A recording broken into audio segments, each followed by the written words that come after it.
Bonjour à tous, Cité Aliou Sow.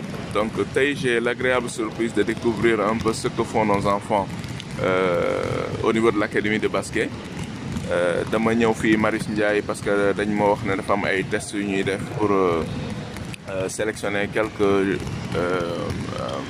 jeunes dans le cadre d'un programme bu benn basketteur NBA am. Donc un programme de formation qui vise à faire des professionnels. Donc mes enfants personnellement sont dans l'académie de Issa Seck, l'académie basket club bi nekk Cité Aliou Sow. Et bon, je suis venu comme que dimanche là ma indi leen xoolaale un peu li ñuy def, mais bon comme ni ngeen ko gisee ma improvisé film bi bëgg ko partager ak yéen parce que je sais pas ndax parents yëpp ñu ngi suivre seen doom yi def basket, mais j'étais agréablement surpris de voir niveau bi xale yi am. Moo tax ma ne xaar ma def vidéo bi partager ko ak yéen ñi nga xam ne seen doom ñu ngi ci di leen ñaax ñu gën leen suivre di ñëw terrain basket ba di xool ce qu'ils font parce que am na potentiel bu bëri bu am ci ñoom. Ni ngeen koy gisee ci vidéo yi nii tu vas voir des enfants yoo xam ne vraiment ay xale yu ndaw lañu. Ñenn ñi sax yàgguñu ci club bi, mais avancé yi am ak progression yi ñu def bu ngeen xoolee boy bi sol t-shirt bu bleu bi par exemple. Donc tu vois talent yaa ngi ci quoi, potentiel mu ngi fi. Donc la session bi ñuy def nii Marius Ndiaye la dañu war a sélectionner ay jeunes au fur et à mesure que ñuy avancer ci sélection yi bëgg leen def ay professionnels. Donc c'est un basketteur de la NBA qui organise là ak benn résident aussi bu nekk Cité ba, donc Mohamed moo nekk en partenariat ak académie basket bu Issa Seck bi. Issa Seck entre parenthèses c'est le président de la commission sport du conseil de quartier. Donc puisque man maa yor communication bi ma ne nag mooy serait intéressant ma partager ak yéen vidéo yi ngeen gis xale yi lu ñuy liggéey, résultat ou peut-être effort yi ñuy def durant plusieurs mois ou plusieurs années pour ñu yàgg ci académie bi. Je pense que nag Issa war nañ ko jàppale, war nañu ut ay moyens xool nu ñu organiser lii ba mu jur loo xam ne vraiment moom la ñu séntu quoi. Ce qui est bien c'est que on peut en profiter pour encadrer nos enfants, surtout ci partie scolaire bi. Xale yi bu ñu xasee ba accro ci seen benn passion benn sport wala bëgg dara rek mën nga jaar ci loolu pour ñaax leen seen résultat scolaire yi gën a baax. Parce que koo ci ne boo jàngul wala boo amul note bu baax doo demati basket, man j'ai vu ñuy def ay effort yoo xam ne ci comportement bi ak ci école bi rien que pour bañ ñu tere leen basket. Donc c'est une opportunité pour man ak pour ñun parents yi ñu utiliser levier bi pour mën a gën a encadrer canaliser suñuy doom ci jàng bi ci discipline ak yooyu. Sànq par exemple j'ai été agréablement surpris, xam naa coach yi sax duñ ci d'accord, mais benn xale malheureusement dama ko raté ci vidéo bi dafa ñëw di def circuit bi comme nii dajeeg benn cône bi déplacé wu mu fekk cône bi déplacé wu, alors dafa marqué temps d'arrêt placé waat cône bi doo ko continuer. Donc kooku déjà on lui a appris à mettre les choses à leur place, on lui a appris à la discipline. Donc au-delà du sport li neex ci encadrement académique yi mooy que c'est pas forcément ñëpp ñooy nekk ay talent, ñëpp ñooy nekk ay professionnels wala ay stars, mais école la comme ni ñuy demee école classique bi, comme ni ñuy demee daara et cetera, dañ leen di jàngal la vie. Donc maa ngi ñaax ñëpp daal ñi nga xam ne seen doom nekkaguñu ci genre cadre yi, muy karaté bi muy basket bi muy football bi, yéen a xam yéenay tànn. L'important mooy pour man ngeen wut encadreur bu baax bu am pédagogie bu bëgg xale bu am xol, ngeen dénk leen seeni doom mais tamit di leen suivre, bu ngeen leen dugal rek bàyyi leen ngeen topp seen ginnaaw di xool li ñuy liggéey. Donc ça permettra à l'enfant de s'épanouir, la am benn cadre boo xam ne dina def leneen lu dul jàng leçon kese, dana divertir, mais ci biir divertissement bi sax yaa ngi ci formation et il se forme pour sa vie adulte.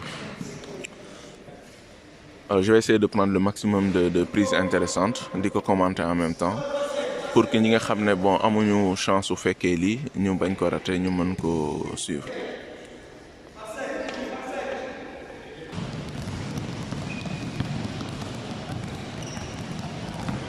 Voilà, comme nous l'avons expliqué, déniché na coach Issa, on va l'interviewer, xam un peu exactement li waral test yi, comme nous l'avons expliqué, information yeb awmako. Donc coach Issa, ñu ngi féliciter déjà par rapport ak vraiment li ñu gis tay. Xalé yi niveau bi ñu am c'est impressionnant. Légui bëgg rek nga introduire ñu tay la motax ñu nekk Marius Ndiaye ak c'est quoi l'objectif de ces tests là. Merci beaucoup Sakiné. Déjà, c'est un très grand plaisir déjà de vous voir ici en tant que parent. Test déjà, c'est organisé par Serge Ibaka. Je ne sais pas si vous connaissez Serge Ibaka, mais c'est un grand basketteur africain qui joue à la NBA depuis bientôt une dizaine d'années. Donc Serge Ibaka a eu l'idée d'organiser des écoles de basket un peu partout en Afrique. Donc c'est dans ce cadre-là qu'ils ont monté une école au niveau du Sénégal. Et l'idée, l'objectif de ces tests-là, c'est de prendre les meilleurs élèves pour les accompagner dans le cadre de cette académie et en faire de futurs professionnels. Donc nous, en tant qu'ABC Academy, au nom de la cité Aliou Sow, nous sommes ici présents aujourd'hui pour permettre déjà aux enfants de découvrir ce stade mythique qui est le stade Marius.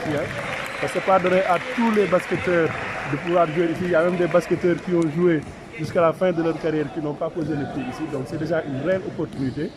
Aussi, c'est de leur permettre de découvrir, de se frotter à d'autres jeunes sénégalais basketteurs, de savoir que ce qu'ils font là, c'est du sérieux, et ce qu'ils apprennent dans l'académie, de pouvoir se mesurer à eux, de voir leur gap de compétences et de voir comment s'améliorer.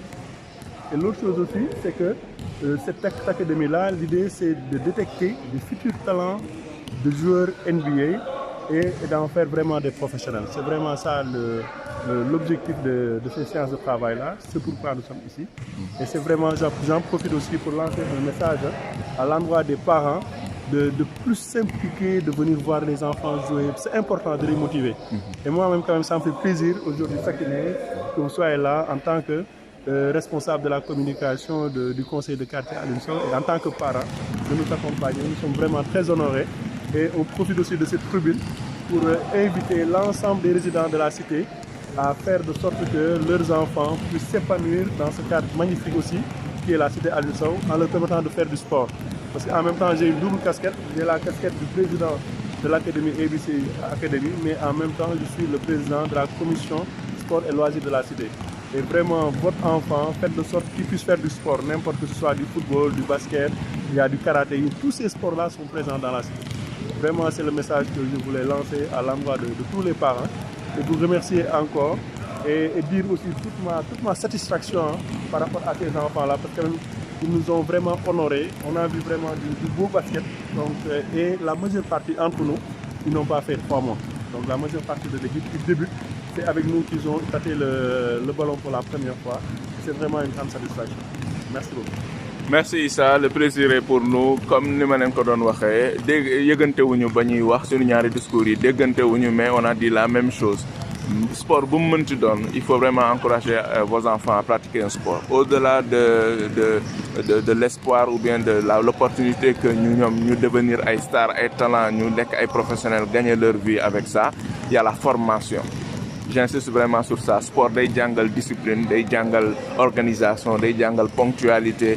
Bu ngeen xoolee joueurs yi par exemple nu ñu indiscipliné duñ tardé heure match. Seetlu leen loolu. Donc am na discipline boo xam ne ak concentration boo xam ne sport da lay dimbali nga am ko.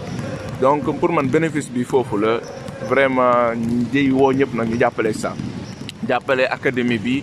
Je sais que cité bi li may faral di wax lépp lu ñu soxla mu ngi ci biir cité bi war na mel ne vidéo bi am na ku koy seetaan instant bii nii bu yëkkatee le petit doigt l'académie change complètement d'envergure nekk leneen xam naa ne rêve Issa la enfance am def na basket famille am def na basket am na frère je pense buy jouer États-Unis aussi donc li mu bëgg li mu yéene ay doomam rek la yéene suñu doom yi mënoon na jël ay doomam yóbbu leen terrain di leen coacher chaque samedi dimanche il aurait plus de temps pour lui et sa famille mais da ko ubbi pour que ñun ñëpp ñu profiter ci donc vraiment na ci ñëpp jàpp première jàppale bi nag mooy jël seen doom yóbbu fa jël seen doom di fay heure tamit waaw dégg naa man sama genre yi moom duñu fay heure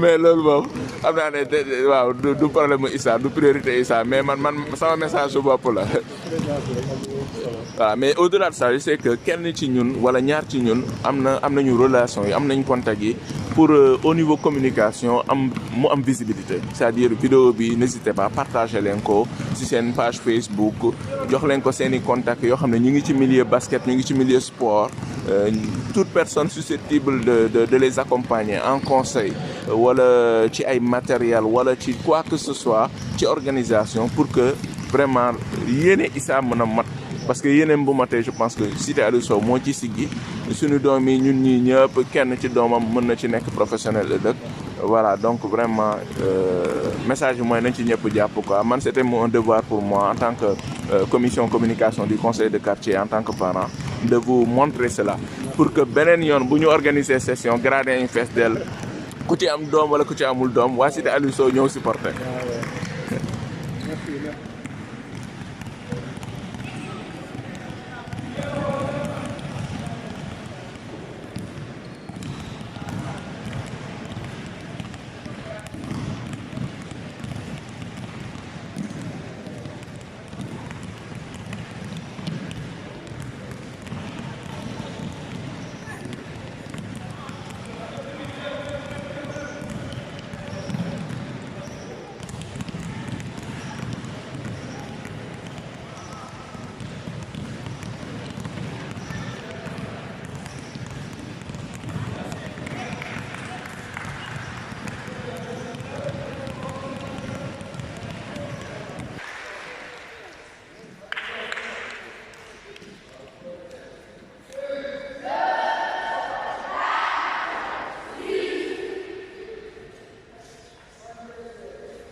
Alors, la suite du programme va être très intéressante, je pense, parce que ben match mooy waaj a am avec la petite catégorie. Issa ñii lu ñu leen woowee ay Benjamin la ñu wala ay. Non, ils sont moins que les ay poussins lañu. ay poussins, très bien. Ñoom c'est la plus petite des catégories quoi. Donc poussins yi ñooy nar match Marius Ndiaye.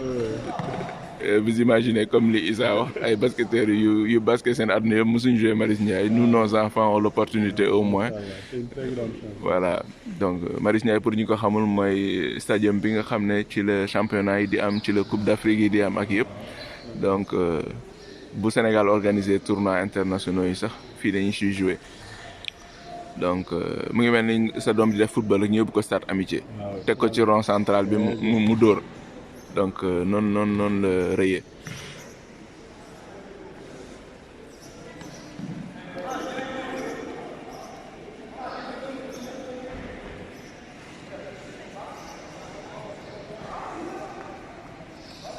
Donc Issa yaa ñuy commenter match bi ah. Bon, là actuellement remise, bon il y a la Sakiné qui est en train de faire une contre-attaque, Sakiné qui manque le panier. Donc là c'est une Gomis qui essaie de sortir, qui va donner à Cheikh Tidiane. Cheikh Tidiane, comme vous le voyez, c'est le plus petit, mais c'est un grand monsieur.